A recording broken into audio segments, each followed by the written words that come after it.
Hello दोस्तों, welcome back to our channel. तो आज का हमारा टॉपिक है linear partial differential equation with constant coefficient. तो आज के लेक्चर में हम linear partial differential equation with constant coefficient को सॉल्व करेंगे। अब कैसे करते हैं अब मैं आपको बताता हूँ। तो ये हमारे पास दो टाइप की होती है, होमोजीनियस एंड नॉन होमोजीनियस। तो आज के लेक्चर में हम पढ़ेंगे होमोजीनियस और इससे नेक्स्ट लेक्चर में पढ़ेंगे हम नॉन होमोजीनियस। अब homogeneous linear PDE with constant coefficient क्या होता है? इसका मतलब क्या है कि जो हमारे पास गिवन इक्वेशन में जितने भी पार्शियल डेरिवेटिव्स होंगे उन सभी का ऑर्डर सेम होना चाहिए, और जिनमें ऑर्डर सेम नहीं होगा वे कहलाएंगे non homogeneous linear partial differential equation with constant coefficient. दोनों का कंप्लीट सॉल्यूशन सेम ही होगा, C F plus P I, और नॉन होमोजीनियस में भी सी एफ प्लस पी आई।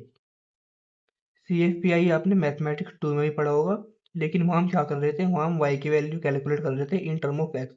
लेकिन यहाँ हम क्या करेंगे, यहाँ हम z की वैल्यू कैलकुलेट करेंगे in term of x and y। क्योंकि पार्शियल डिफरेंशियल इक्वेशन में क्या होता है कि एक डिपेंडेंट वेरिएबल होता है z और दो इंडिपेंडेंट वेरिएबल होते हैं x एंड y। तो चलिए अब हम स्टार्ट करते हैं। Homogeneous linear PDE with constant coefficient, तो इसकी जनरल फॉर्म कैसी होगी? इसका मतलब है कि हमारे पास क्वेश्चन कैसा आएगा। तो हमारे पास क्वेश्चन इस टर्म में आएगा, A naught del N Z upon del X N plus A one del N Z upon del X N minus one del Y and so on is equal to, यहाँ कोई function लिखा होगा F x comma Y. अब यहाँ पे A naught A one A N क्या है, हमारे पास कॉन्स्टेंट है। अब आपको नेक्स्ट क्या करना है कि हमारी जो गिवन इक्वेशन होगी उसमें डेल ओवर डेल एक्स की जगह डी पुट करना है और डेल ओवर डेल वाई की जगह डी डैश पुट करना है। इसका मतलब क्या है कि पूरी डिफरेंशियल इक्वेशन में जो भी डिफरेंशिएशन एक्स के रेस्पेक्ट में होगा उसको आपको डी लेट कर लेना है, और जो भी डिफरेंशिएशन वाई के रेस्पेक्ट में होगा उसको आपको डी डैश पुट कर देना है और उसे हमारे जनरल फॉर्म पुट कर देना है। तो हमारी जनरल फॉर्म ये आ जाएगी। अब जैसे कि आपने पहले पढ़ा होगा कि हम लेफ्ट साइड से सी एफ कैलकुलेट करते हैं यानी कॉम्प्लीमेंट्री फंक्शन, और राइट साइड से पी आई कैलकुलेट करते हैं यानी पार्टिकुलर पार्टिकुलर इंटीग्रल। अब हमारे होमोजीनियस लीनियर पीडीई में सी एफ को सॉल्व करने के क्या क्या स्टेप है? तो स्टेप वन तो वही है, सबसे पहले आपको कन्वर्ट कर लेना है डी और डी डैश में जो हमारी गिवन इक्वेशन होगी। फिर आपको क्या करना है कि डेल ओवर डेल एक्स की जगह डी, स्क्वायर होगा तो डी स्क्वायर, यदि क्यूब होगा तो क्यूब, यदि पावर फोर होगी तो फोर, डी की पावर फोर। ऐसे ही आपको वाई में करना है। और del over del X del Y होगा तो डी इंटू डी डैश, एक बार डेल इंटू डेल एक्स के लिए डी और डेल इंटू डेल वाई के लिए डी डैश। स्टेप टू में आपको क्या करना है कि डी की जगह एम पुट करना है और डी डैश की जगह वन पुट करना है, जो हमारी इक्वेशन बनेगी। ये सब नोटेशन पुट करने के बाद तो हमारी इक्वेशन ये बन जाएगी F M comma one Z into F into X Y. Step three में आपको क्या करना है, आपको ऑक्सिलरी इक्वेशन बनानी है। अब ऑक्सिलरी इक्वेशन कैसे बनेगी? जो भी जेड के साथ कोफिशिएंट होगा उसको जीरो के ऊपर पुट कर देना है, और स्टेप फोर में आपको ऑक्सिलरी इक्वेशन सॉल्व कर देनी है। अब ये स्टेप्स आपको क्वेश्चन की हेल्प से ज़्यादा समझ आएंगे। तो चलिए हम स्टार्ट करते हैं इसके क्वेश्चंस। तो जैसा कि आपने मैथ्स टू में भी आपने डिफरेंट डिफरेंट केसेस पढ़े होंगे C F and P I के, ऐसे ही आपको यहाँ डिफरेंट डिफरेंट केसेस पढ़ने हैं C F and P I के। तो हमारा केस वन क्या है सी एफ का? When two roots are different. इसका मतलब क्या है, जो हम हमारी पार्शियल डिफरेंशियल इक्वेशन आएगी हम उसके फैक्टर्स करेंगे, तो हमारे फैक्टर्स जब डिफरेंट होंगे तो सी एफ का फॉर्मूला हमारा ये होगा। एग्जाम्पल जैसे हमारे पास एम वन और एम टू आए तो उसका सी एफ ये होगा F one Y plus M one X plus F two Y plus M two X. अब जैसे कि हमारे पास तीन भी आ सकते हैं फैक्टर, चार भी आ सकते हैं, तो चार तीन के लिए एम थ्री और ऐड हो जाएगा और एफ थ्री ऐड हो जाएगा। और यदि एम फोर आता है तो एफ फोर और एम फोर ऐड हो जाएगा। फॉर्मूला यही रहेगा। तो चलिए इसके क्वेश्चन देखते हैं। जैसे हमारे पास क्वेश्चन है del square Z upon del X square minus del square Z upon del Y square equal to zero. अब जैसे कि आप इस इक्वेशन में देख सकते हैं हमारे पास राइट हैंड साइड तो जीरो है, तो राइट हैंड साइड से हम क्या कैलकुलेट करते हैं पी आई। तो हमारे पी आई की वैल्यू तो जीरो हो गई। अब हमें कैलकुलेट करना है इसका सी एफ। लेकिन उससे पहले आपको ये आइडेंटिफाई करना है कि ये हमारी equation linear partial differential equation homogeneous है या नॉन होमोजीनियस। तो अब कैसे चेक करते हैं? अब जैसे कि इस इक्वेशन में देख सकते हैं इसका भी ऑर्डर टू है और इसका भी ऑर्डर टू है, यानी ऑर्डर सेम है। तो ऑर्डर सेम में मैंने आपको बताया ऑर्डर सेम वाली हमारी होती है होमोजीनियस लीनियर पीडीई। तो आपको होमोजीनियस लीनियर पीडीई का ही फॉर्मूला लगाना है सी एफ कैलकुलेट करने के लिए। नॉन होमोजीनियस के लिए अलग है, वो मैं आपको नेक्स्ट लेक्चर में पढ़ाऊंगा। तो चलिए इसका सॉल्यूशन देखते हैं। सबसे पहले आपको क्या करना है, गिवन इक्वेशन को इक्वेशन वन लेट कर लेना है। फिर जैसे कि मैंने आपको स्टेप वन में बताया कि डेल ओवर डेल एक्स की जगह आपको डी पुट करना है, यदि स्क्वायर है तो डी स्क्वायर, क्यूब है तो डी क्यूब। जैसे कि आप देख सकते हैं स्क्वायर है तो डी स्क्वायर, और डेल ओवर डेल वाई की जगह आपको डी डैश पुट करना है, लेकिन यहाँ स्क्वायर है तो डी डैश का स्क्वायर। तो हमारी इक्वेशन वन कैसी हो जाएगी?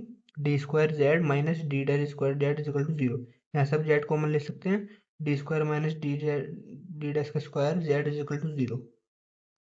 फिर नेक्स्ट स्टेप में क्या करना है कि डी की जगह एम पुट करना है और डी डैश की जगह आपको पुट करना है 1। तो हमारी equation 2 M square minus 1 is equal to 0। अब आपको इसको सोल्व करना है, इसको फैक्टर करके आपको सी एफ कैलकुलेट करना है। तो हमारी ऑक्सिलरी इक्वेशन बन गई M square minus 1 is equal to 0। अब आप इसे कैलकुलेटर से सोल्व कर सकते हैं इसकी फैक्टर, और आप इसे फैक्टराइज भी कर सकते हैं। तो हम इसे कैसे लिख सकते हैं, M plus one M minus one is equal to 0।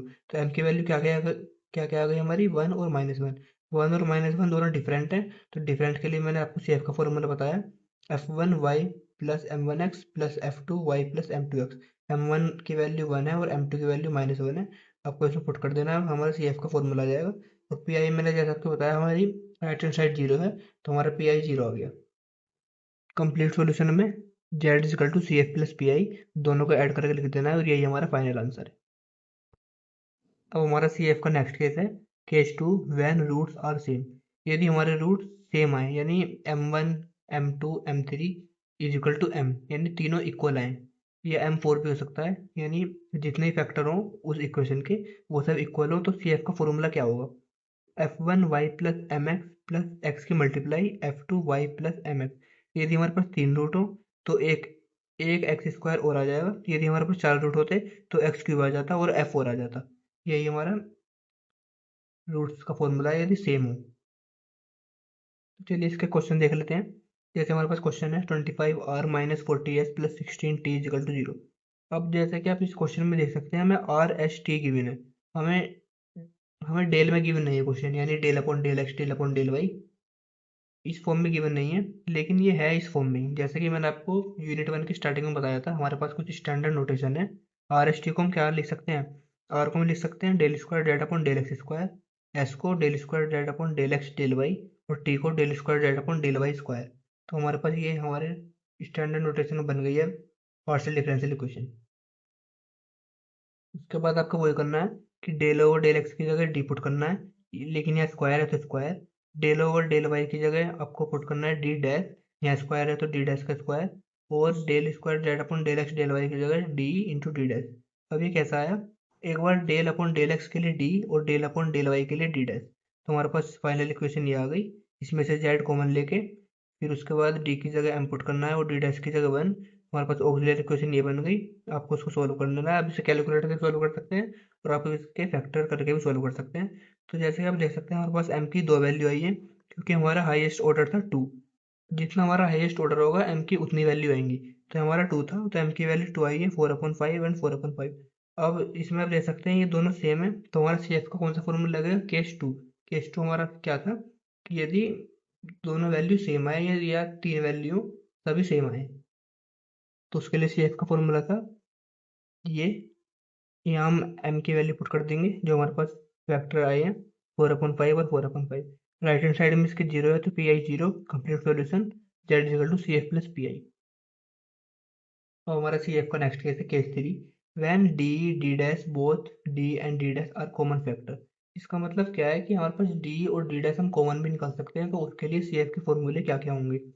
यदि हमारा डी डैश कॉमन निकलता है तो हमारा सी एफ होगा ये Z equal to F one X. यदि डी डैश स्क्वायर कॉमन निकलता है तो F one X plus Y F two X. यदि डी डैश क्यूब कॉमन निकलता है तो F one X plus Y F two X plus Y square F three X. अब ऐसे ही आप डी डैश की पावर 4 भी कॉमन निकाल सकते हैं, तो उसके लिए फॉर्मूला क्या आ जाएगा, Y cube plus F four X. ऐसे ही आप कितनी बार कॉमन ले सकते हैं, ये हमारी जितनी वैल्यू होंगी डी डैश की हमारे क्वेश्चन में। सेम हमारे डी के लिए होगा हमारा Z equal to F one Y.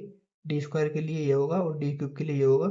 और अब डी के पास 4 के लिख सकते हैं, यहाँ आ जाएगा X cube F four into Y.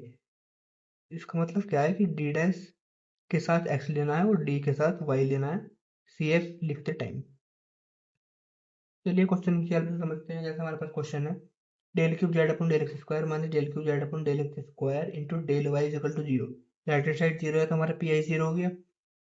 Question को हमने इक्वेशन में लेट कर लिया। डेल ओवर डेल एक्स की जगह डी पुट करना है, यहाँ क्यूब है तो डी क्यूब। और डी डैश की जगह डेल ओवर डेल वाई और del square del X square की जगह डी स्क्वायर। ये हमारा स्टेप 1 था। तो हमारी इक्वेशन किस फॉर्म में कन्वर्ट हो गई, डी एंड डी डैश। अब जैसे कि अभी देख सकते हैं यहाँ से हम डी डैश कॉमन ले सकते हैं, डी डैश की सबसे लोवेस्ट पावर कितनी है, 1। तो यहाँ से हम डी डैश की पावर 1 कॉमन ले सकते हैं। तो हमारा कि यहाँ कितना बचेगा अंदर, D dash square minus D square into Z equal to 0। तो आगे मैंने ये किया है, यहाँ से मैंने डी डैश कॉमन ले लिया है, तो हमारे पास ये बन गया। हमारी ऑक्सिलरी इक्वेशन हमारी ये आ गई है, D dash into D dash square minus D square is equal to 0। मैंने आपको केस थ्री के सी एफ के फॉर्मूले बताए थे। सबसे पहले हमें लिखना है डी एस, डी डैश के कॉरस्पॉन्ड सी एफ। तो डी डैश के कॉरस्पॉन्ड सी एफ हमारा ये आ गया एफ वन एक्स। अब हमें लिखना है हमारी ये वाली इक्वेशन बची है अभी, D dash square minus D square is equal to 0। आपको इसमें क्या करना है, वही काम करना है कि डी की जगह इनपुट करना है और डी डैश की जगह 1। तो 1 minus M square is equal to 0, तो एम की वैल्यू कितनी आ गई, +-1। अब +-1 ये हमारे पास दोनों डिफरेंट है, तो हमारा कौन सा केस है सी एफ का, केस वन। केस वन का फॉर्मूला हमारा ये था, और तो हमारा केस वन का सी एफ ये आ गया। तो हमारे पास टोटल कितने सी एफ आ गए, 1, एम की वैल्यू 2, एम की 2 वैल्यू तो ये थी और एक ये थी, टोटल हो गई 3। तो और हमारा क्वेश्चन का हाईएस्ट ऑर्डर कितना था, 3। तो हमारे पास 3 वैल्यू आनी थी, हमारे पास 3 वैल्यू आ गई टोटल। अब सी एफ कैसे लिखेंगे टोटल, कि ये वाला सी एफ और ये वाला सी एफ ऐड करके लिख देंगे, तो हमारा टोटल सी एफ आ जाएगा ये। पी आई हमारा 0 है, तो Z equal to C F plus P I equal to 0। यही हमारा फाइनल आंसर है इस क्वेश्चन का। तो हमारे पास सी एफ के सिर्फ यहाँ 3 केस थे, जो मैंने आपको करा दिए हैं। यदि कोई प्रॉब्लम आती है तो कमेंट सेक्शन में कमेंट करें ज़रूर और पूछें। तो चलिए अब हम देखते हैं कि हमें पी आई कैसे कैलकुलेट करना है, टू फाइंड पार्टिकुलर इंटीग्रल यानी पी आई। पी आई के भी हमारे पास यहाँ कुछ डिफरेंट डिफरेंट केसेस हैं। तो हम सबसे पहले अपना देखते हैं केस वन। केस वन में क्या होगा, हमारे पास कोई फंक्शन होगा F D comma D dash. तो आप यहाँ से कैलकुलेट कर सकते हैं सी एफ, जो मैंने आपको 3 केस पढ़ाए हैं सी एफ के। यहाँ वो कोई ना कोई केस आएगा क्वेश्चन में, तो आप यहाँ से सी एफ कैलकुलेट कर सकते हैं। और राइट हैंड साइड से आपको अब फाइंड करना है पी आई। पी आई का हमारा केस वन है, या कोई फंक्शन होगा फाई, या एफ भी बोल सकते हैं, ए एक्स प्लस बी वाई। अब यहाँ फाई हमारे पास कुछ भी हो सकता है, ई की पावर भी हो सकता है, ई की पावर मतलब एक्सपोनेंशियल। यहाँ हमारे पास ट्रिग्नोमेट्रिक फंक्शन भी हो सकता है, साइन कोस, मतलब कुछ भी हो सकता है। तो आपको उसका पी आई का फॉर्मूला आपको पता ही है, एफ डी अपॉन क्यू।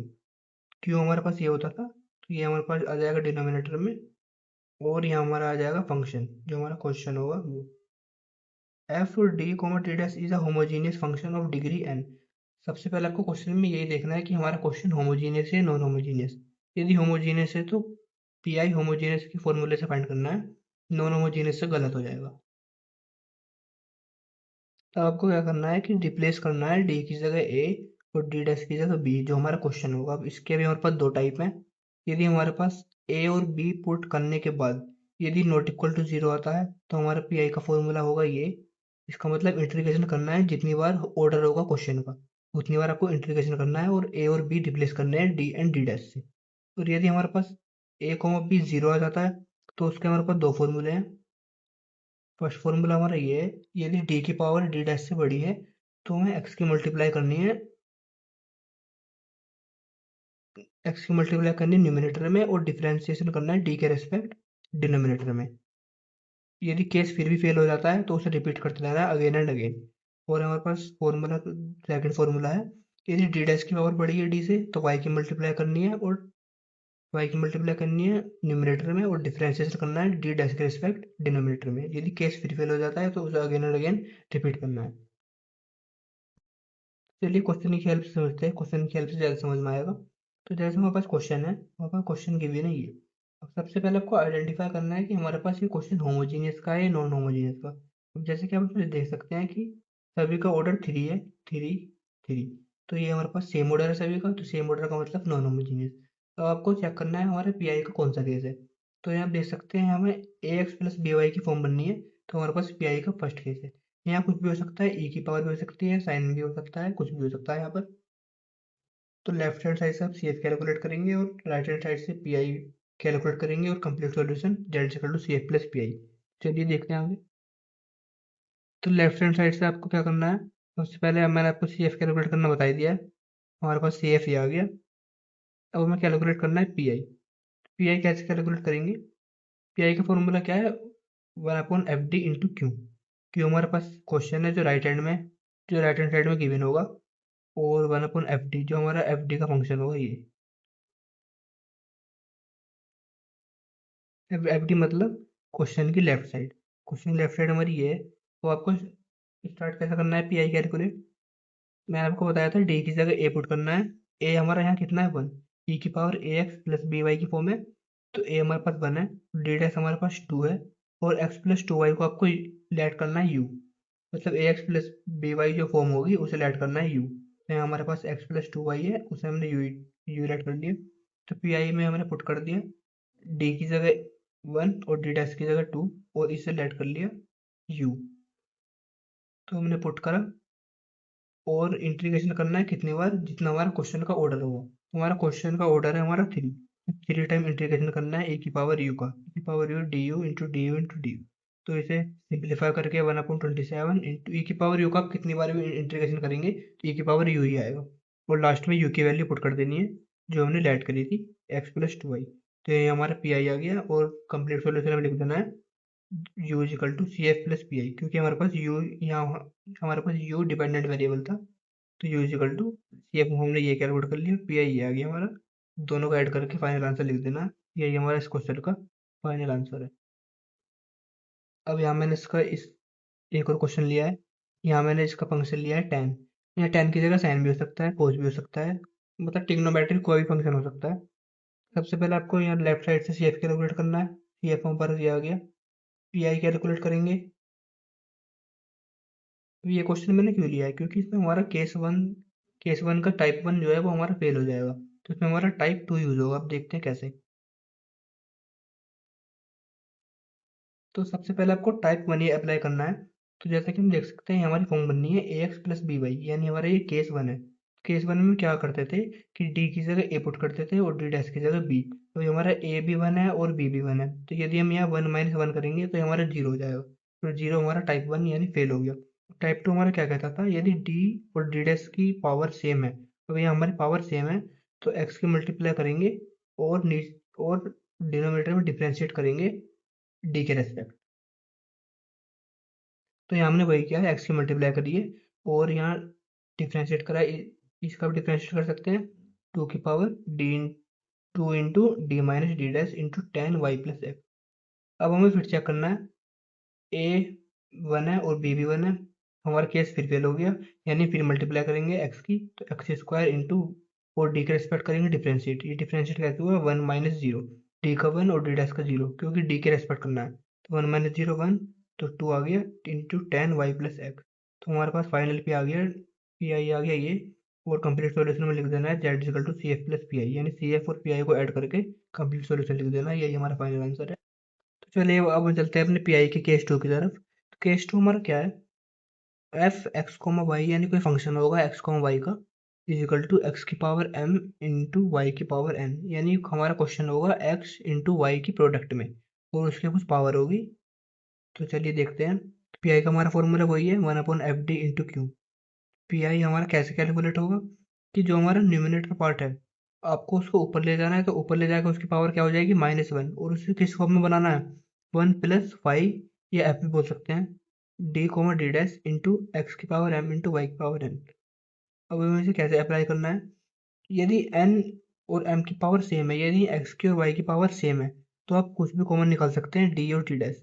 यदि एन की वैल्यू बड़ी है एम से, मतलब वाई की वैल्यू बड़ी है एक्स से, तो आपको डी डैश कॉमन लेना है, और यदि एन की पावर छोटी है एम से, तो आपको कॉमन लेना है डी, डी कॉमन लेना है। और इस केस में हमारे कुछ बाइनोमियल थ्योरम यूज होंगी, ये अपने मैथ टू में ही पढ़ी है। चलिए क्वेश्चन की हेल्प से समझते हैं। तो जैसे कि हमारे पास क्वेश्चन है, सबसे पहले आपको आइडेंटिफाई करना है हमारा होमोजीनियस नॉन होमोजीनियस। तो जब देख सकते हैं ऑर्डर सेम है 2, तो हमारा नॉन होमोजीनियस है। तो राइट हैंड साइड से आप सी एफ कैलकुलेट कर सकते हैं, सी एफ हमारा आ गया ये। अब पी आई कैसे कैलकुलेट करेंगे, आपको पहले आइडेंटिफाई करना है हमारा पी आई का कौन सा केस है। तो जैसे कि आप देख सकते हैं एक्स और वाई की प्रोडक्ट है, इसका मतलब कॉन्स्टेंट यहाँ कुछ भी हो सकता है, लेकिन एक्स और वाई का प्रोडक्ट है, तो हमारा ये पी आई का केस 2 है। केस 2 कैसे सॉल्व करना है हमें, जैसे कि मैंने आपको बताया कि एक्स और वाई की पावर यदि सेम है, तो हम यहाँ से कुछ भी कॉमन ले सकते हैं। तो हमने डी, क्योंकि हमें फॉर्म बनानी है 1+5 डी कोमा डी डैश की फॉर्म, हमें यहाँ वन बनाना है, मतलब यहाँ हमें वन बनाना है किसी भी जगह पर। तो यहाँ हमने डी स्क्वायर कॉमन ले लिया, तो one plus D square common लिया तो ये बन गया। अब हम इसे ऊपर ले गए, ऊपर लेकर माइनस वन हो गया, और ये हमारा चल रहा है 12xy। अब हमें इसे एक्सपेंशन करना है बायनोमियल थ्योरम से। वन प्लस, अब हमारे पास वन प्लस के बाद जो भी फंक्शन लिखा है तो उसे पूरा एक्स मान लेना है। तो one plus x minus one का मैंने फॉर्मूला यहाँ लिख रखा है बायनोमियल थ्योरम का, इसे अप्लाई करना है। 12 हम बाहर ले लेंगे और एक्स वाई के अंदर मल्टीप्लाई कर देंगे। तो एक्स वाई के अंदर मल्टीप्लाई करेंगे तो क्या आ गया, एक्स वाई माइनस, हमारे पास ये आ गया। हमारे पास ये कैसा आया, अब एक्स और वाई की पावर वन है, यानी हम एक बार डिफ्रेंशिएट करेंगे तो हमारे पास मिल जाएगा, लेकिन यदि हम दूसरी टाइम डिफ्रेंशिएट करेंगे तो हमारे पास जीरो हो जाएगा।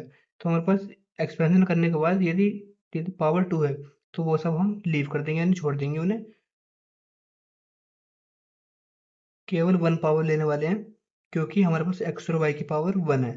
तो हमने ये हमारे पास ये ऐसा आया, और फिर एक्स वाई की मल्टीप्लाई अंदर करी, तो हमारे पास ये आ गया X Y minus three into, अब इसका मतलब क्या है, D dash into X Y, यानी एक्स वाई का डिफ्रेंसिएशन वाई के रिस्पेक्ट ये आ गया। वन अपॉन डी आपको पता है डिफ्रेंशिएट होता है, तो एक्स का differentiate x square by to. अब हमें यहाँ दिख रहा है 12/d², इसका मतलब वन अपॉन डी स्क्वायर, यानी दो बार इंटीग्रेशन करना है। तो एक बार इंटीग्रेशन करेंगे पहले, तो एक बार इंटीग्रेशन करने के बाद हमारे पास ये आया, और फिर अगेन इसका इंटीग्रेशन करना है, तो हमारे पास P I, final P I ये आ गया, और हमारा complete solution Z is equal to C F plus P I, ये हमारा कंप्लीट सॉल्यूशन है। तो चलिए मैं आपको इंटीग्रेशन करके दिखाता हूँ। 12/d² का मतलब है दो बार इंटीग्रेशन, तो एक बार इंटीग्रेशन करेंगे तो एक डी हमारा हो जाएगा integration X Y minus, D का मतलब है एक्स के रिस्पेक्ट, यानी डी एक्स।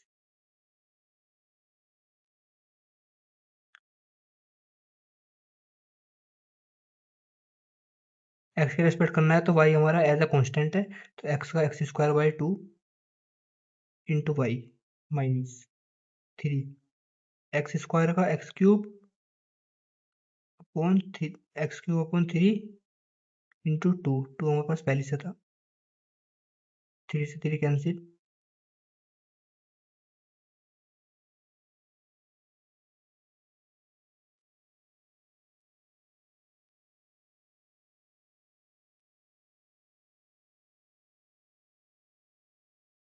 अब हमें से एक बार और इंटीग्रेशन करना है।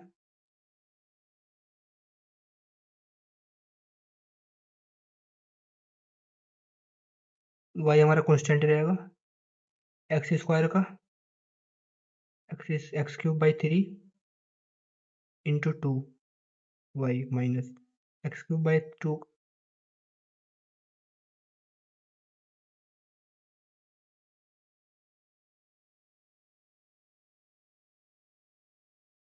X cube Y by six,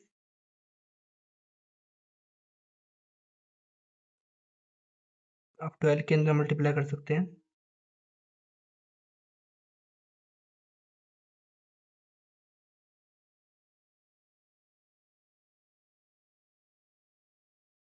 इससे कैंसिल हो गया।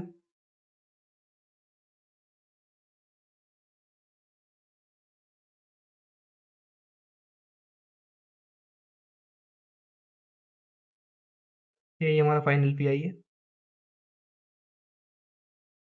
तो चलिए अब चलते हैं अपने पी आई के नेक्स्ट केस की तरफ, और ये हमारा पी आई का लास्ट केस है, केस थ्री, और ये हमारा जनरल केस है। तो ये हमारे पास कैसा होगा, any function of X Y, यानी कोई फंक्शन होगा एक्स वाई का राइट हैंड साइड में। पी आई का फॉर्मूला हमारा वही है, one upon F D into Q. आपको क्या करना है, जो हमारा राइट लेफ्ट हैंड साइड है उसके फैक्टर करने हैं। उसके फैक्टर करने के बाद एक एक टर्म को लेना है, मतलब जैसे दो टर्म आई तो पहले आपको फर्स्ट टर्म कैलकुलेट करनी है, उसके बाद सेकंड टर्म कैलकुलेट करनी है, और यहाँ वाई की जगह पुट करना है हमें C minus M one X, यदि माइनस है तो minus M one X, plus है तो plus M one X. Phi, phi कोई फंक्शन होगा या एफ भी हो सकता है, एक्स कोमा वाई, वाई की जगह हमें ये पुट कर देना है। तो चलिए क्वेश्चन क्या है समझते हैं। जैसे हमारे पास क्वेश्चन है, सबसे पहले आपको आइडेंटिफाई करना है होमोजीनियस है नॉन होमोजीनियस है। अब यहाँ देख सकते हैं ऑर्डर 2 है, इसका ऑर्डर 2 है, इसका भी ऑर्डर 2 है, 1 और 1 प्लस 1 2, इसका भी ऑर्डर 2 है, तो ये हमारे पास होमोजीनियस है। तो हमें पी आई कैलकुलेट करने के लिए होमोजीनियस के ही फॉर्मूले लगाने हैं। तो आप सबसे पहले लेफ्ट हैंड साइड से सी एफ कैलकुलेट कर सकते हैं। फैक्टर करके हमारे पास ये आ गया सी एफ। अब हमें पी आई कैलकुलेट करना है, जैसे कि मैंने आपको बताया था, अब आपको उसके फैक्टर करने हैं। अब आप फैक्टर यहाँ से भी देख सकते हैं, वरना इस इक्वेशन के भी कर सकते हैं, कैलकुलेटर से भी कर सकते हैं। तो फैक्टर करने के बाद हमारे पास इक्वेशन ये आ गई। अब आपको हमारे पास इसमें दो फैक्टर आए हैं, तो आपको पहले एक सॉल्व करना है, फिर आपको दूसरा सॉल्व करना है। जब एक सॉल्व करेंगे तो फर्स्ट वाला एज इट इज रहेगा और सेकंड वाला सॉल्व करेंगे। अब हम इसमें पहले सॉल्व करेंगे डी प्लस डी डैश, तो डी माइनस टू डैश वाला रहेगा एज इट इज। इसे सॉल्व करना है। तो इसे कैसे सॉल्व करना है, जैसे कि मैंने आपको बताया कि y की जगह पुट करना है हमें c minus M one X. यदि माइनस है तो माइनस, है तो प्लस है तो प्लस। अब यहाँ हमारे पास प्लस है, तो हमें प्लस पुट करना है c plus M one X. M हमारे पास यहाँ क्या है 1। डी के साथ जो कोफिशिएंट होगा वो हमारा m होगा, डी के साथ जो कोफिशिएंट होगा वो हमारा m होगा। ये हमारा m1 है, c plus x minus one into की पावर x इंटू टी, और इंटीग्रेशन का साइन लगाना है। वो आपको इसे इंटीग्रेशन करना है बस बाय पार्ट्स। इसे फर्स्ट मान लेना है, इसे सेकंड, फर्स्ट सेकंड मान के आपको सॉल्व कर लेना है इसे। तो हमारे पास इंटीग्रेशन बाय पार्ट से सॉल्व करने के बाद हमारे पास ये आ गया। और जो हमने लेट किया था सी प्लस एक्स को, मतलब C plus M one X को जो हमने लेट किया था वाई, उसे लास्ट में पुट कर देना है वाई माइनस टू। अब हमें कैलकुलेट करना है जो हमारा सेकंड वाला था। सेकंड वाला भी same as it is calculate होगा, वाई की जगह पुट कर देना है C minus M one X, क्योंकि यहाँ हमारे पास माइनस है और एम की वैल्यू है हमारे पास 2। तो कैलकुलेट करके आ गया, इंटीग्रेशन बाय पार्ट करना है। तो हमारा फाइनल पी आई आ गया, लास्ट में हमें पुट कर देना है जो हमने लेट करा था कि वाई माइनस टू एक्स को हमने लेट किया था वाई। तो फाइनल पी आई आ गया और complete solution Z equal to C F plus P I. तो हमारा फाइनल आंसर ये आ गया। यदि आपको मेरी वीडियो अच्छी लगी हो तो मेरी इस वीडियो को लाइक करें और ज़्यादा से ज़्यादा शेयर करें और हमारे इस चैनल को सब्सक्राइब करें। और क्वेश्चन करने में कोई प्रॉब्लम आती है तो कमेंट सेक्शन में पूछें ज़रूर। तो चलिए अब हम मिलते हैं अपनी यूनिट 1 के नेक्स्ट टॉपिक के साथ। आज मैंने आपको पढ़ाया होमोजीनियस, नेक्स्ट लेसन में मैं आपको पढ़ाऊंगा नॉन होमोजीनियस। Thank you.